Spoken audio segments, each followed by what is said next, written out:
Hello guys! So, ngayon, magpapalit tayo ng ng kulay ng kuko natin. So, dati, dilaw siya. Masakit na rin yung ingrown. So, nilinisan na natin para hindi siya time consuming.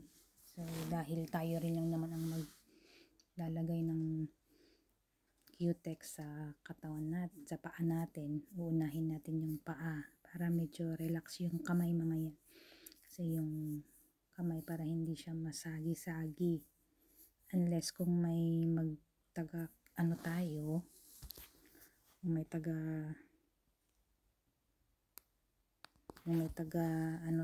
tayo, may taga Q-Tex, yun pwede.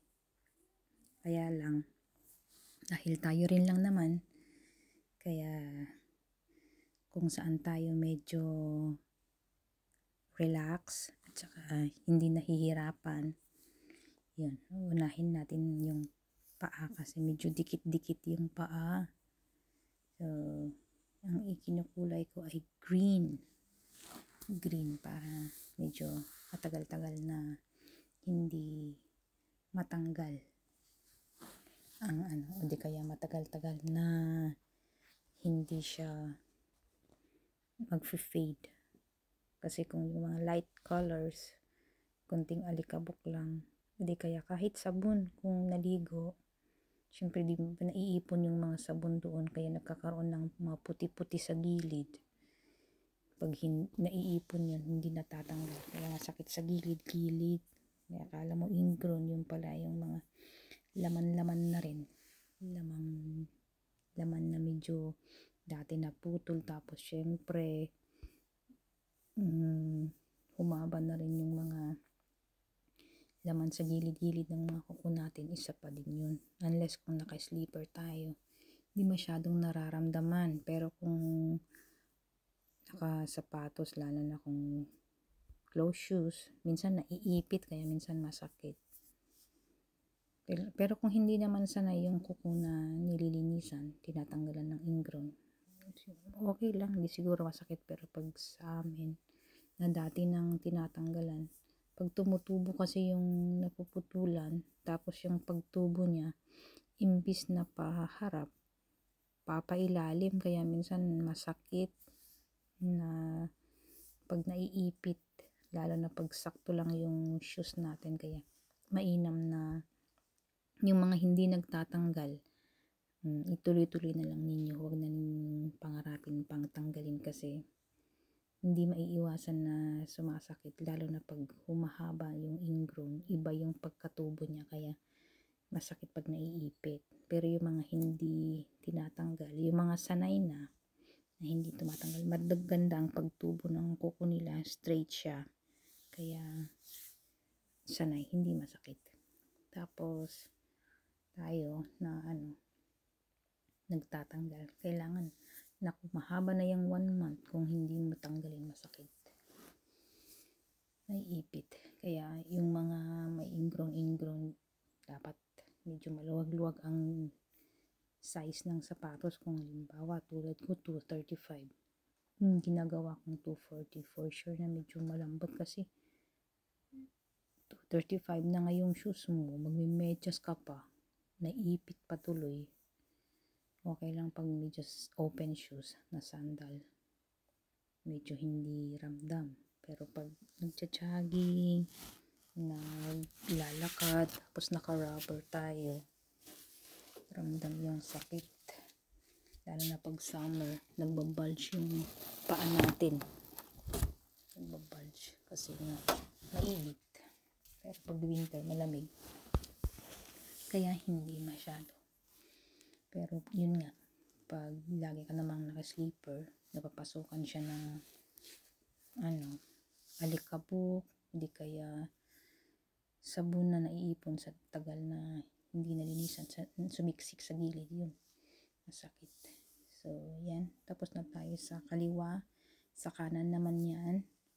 Tapos para medyo kita yung berde na kulay, kailangan siya, double coating, 2 beses, kaya 2 beses ko yan kinu-coat Yan, mahilig kasi ako sa mga paa, tsaka sa mga dark, hindi black, purple, green. Pero pag tinopak din, pag naumpisahan ko rin ng light, mas gusto ko rin yung light. Kasi kung magtanggal din ng acetone, hindi siya kalat, madali lang linisin. Pag ganyan kasi na dark, naku, ilang beses kang magtanggal ng acetone kasi nga kumakalat yung kulay sa mga gilid-gilid. Pero tiis-tiis lang din. Kasi mahal din dito sa Korea ang ng mga kuko. Mga 4,000 pesos din kung peso. Kasi meron na silang, karaniwan dito, meron na silang naka-design na dinidikit na lang. Tapos minsan pag hindi masyadong naghuhugas o nababasa, it takes months naman, ewan ko, months o weeks, depende siguro. Pero pag ako, sinubukan ko naman na bumili, masakit kasi nababanat yung mga skin dito sa may kuko, kasi nga malalaki yun kumpara sa kuko mo kung hindi sakto. For display, maganda siya kasi kung gusto mo may design, depende kasi sa design. Mahal dito, pati sa mga pagpagupit. Sa bagay, kahit saan naman, mahal na lahat. Kaya hanggat kaya, di tayo na lang gagawa, diba? Pero kung busy sa trabaho at pero kung hindi ka satisfied dahil nilinisan lang, hindi naman tinanggal yung gusto mong matanggal, pagtiisan mo na lang din tanggalin. Kaya bumibili kami ng mga gamit namin, lalo na yung nipper, tsaka yan, pusher, pang sudsud. Importante yan kasi yung nipper hindi kayang tanggalin ng nail cutter lang yung ingrown. Flat siya kasi, tsaka malaki yung bunganga. Pag nipper kasi medyo pointed, parang pointed siya, so pwede siyang ipalalim, laliman ng pagdiin. So pasok doon talaga sa may looban ng kuko. Pero yung mga sanay na hindi nagtatanggal, kaya yung mga kuko nila square, maganda, hindi nasakit. Tapos yung paghaba ng kuko, mahaba hanggang sa harap ng kuko. Kaya pag kitang-kita mong ganun, may mababaw talaga, hindi lumalalim yung kuko. So yan guys, tapos na tayo sa paa.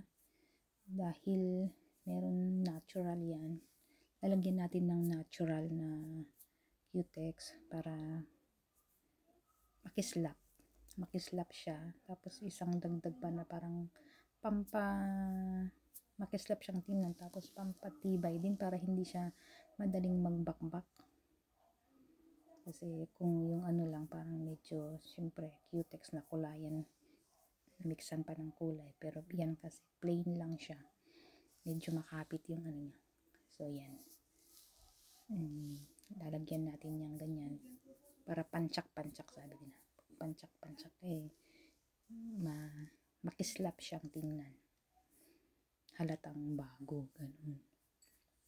Tapos kung ano man ang maidapo na alikabok, kunting sabon lang, kunting buhos lang ng tubig para madali lang siyang mapunas, o di kaya malaglag, ganun. Pero pag wala siyang coating na ganyan, parang hindi siya madulas, baka kakapit sa may kulay, hindi na siya blurry na siyang tingnan, parang hindi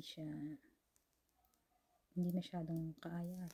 Mas maganda kasi pag ganyan, parang may mantika, kitang-kita na tinggaw siyang tingnan.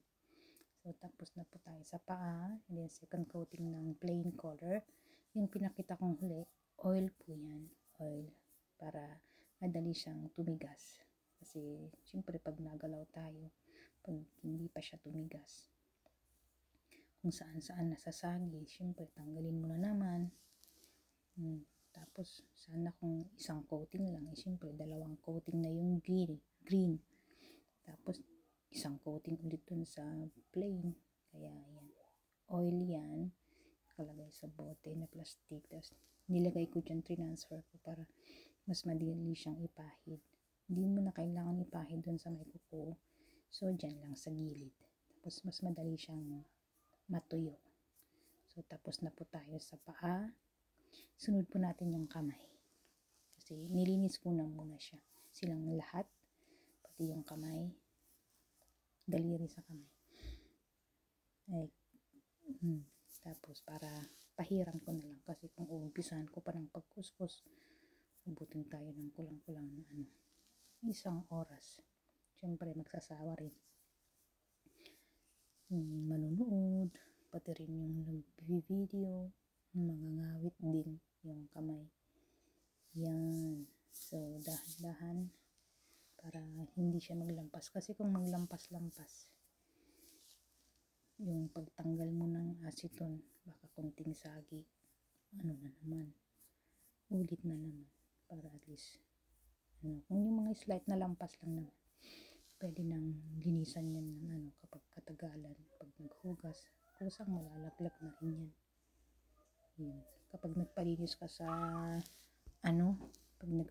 sa parlor, ba? Nakapatong pa yan dapat sa sa lamesa. Meron pang towel kuno na pinag-anuhan. Yan.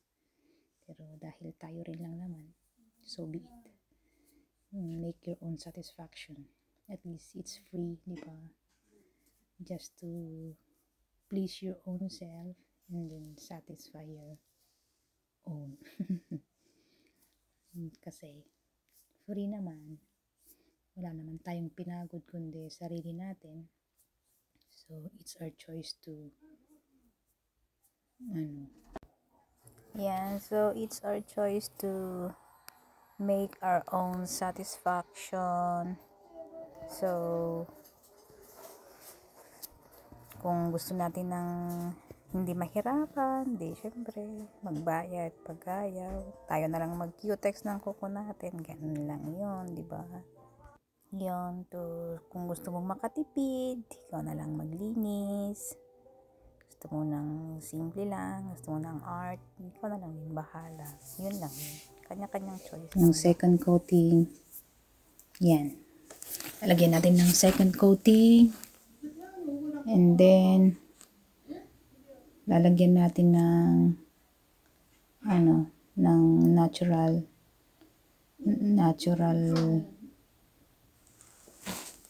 na pang pancak-pancak para hindi siya blurry na tingnan.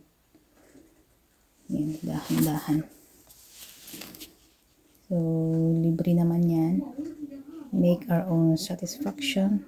Tapos, it's our choice naman to use this green color. So, pag yung iba, mas gusto nila yung plain. Pwede rin naman. Ako rin minsan ito, paminsan-minsan. Pero pag nagsawa, dahil sa katamaran na rin na maglinis, ginagamit ko rin sa kami minsan. Lang, yung kulay na light. Kasi pag naghuhugas tayo, minsan, madali lang din na babakbak. Hindi kasi ako sanay sa paggamit-gamit ng mga globes na yan. Yung iba kasi pag naghugas may pag-globes pa sila. Kasi pag ako nag-globes tapos plastic papawisan. Tapos mababasa din dahil sa pawis. Ayan. So tapos na tayo left and right. So isusunod natin yung natural. Pampakintab. Mahal kasi dito ang palinis ng kuko. Mga 4,000 din yung mga dinidikit nila. dikitan nila yan. Dapat iwas-iwas din ng galaw-galaw kasi syempre sa mahal ba. Kung kaya naman natin, tayo lang din naman titingin. Hindi pagtiisan na lang natin. Kailangan may mga ano dyan. Nipper, pusher. Yan, kasi kung walang ganyan, nipper at saka pusher, hindi tatanggal yung mga skin sa gilid. Tapos, pag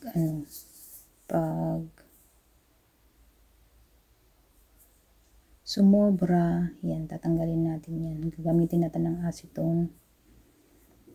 So, yung cotton buds, yun ang ginamit natin para, ang cotton buds, yun ang ginamit natin para mas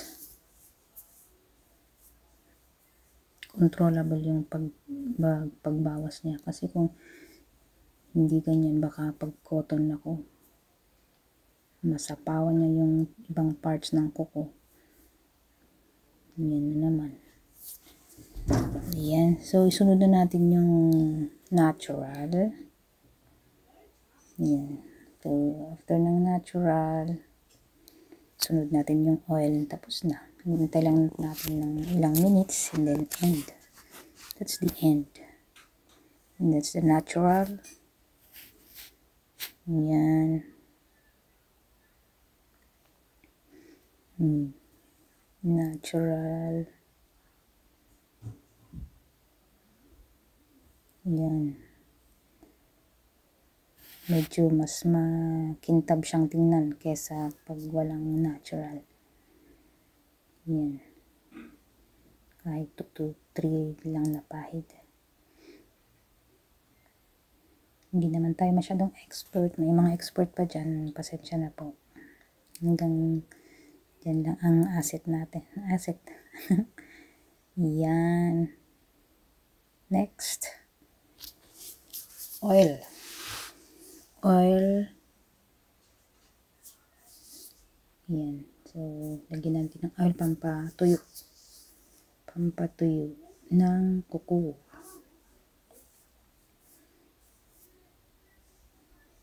Yan.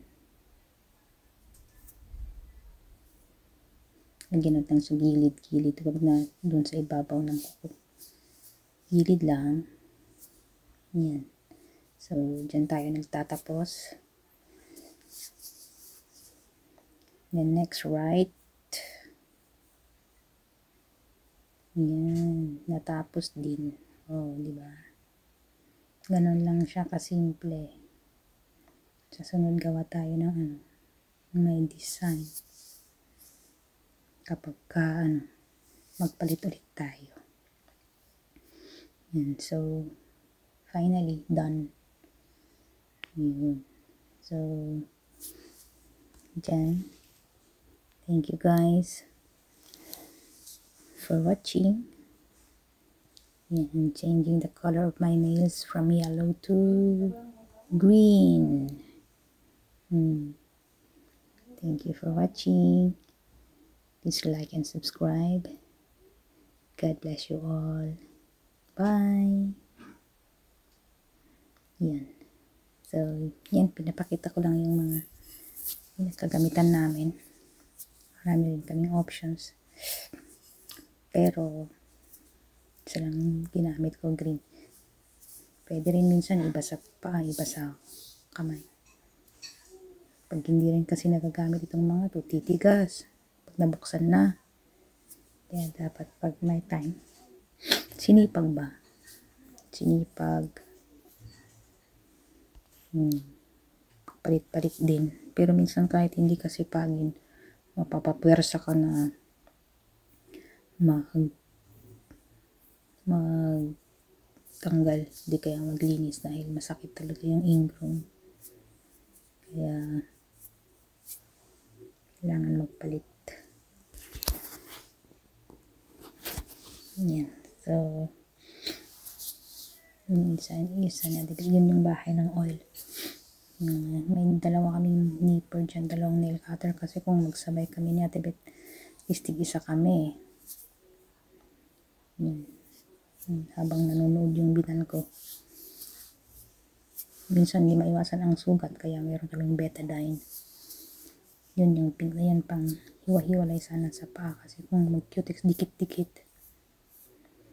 Yan.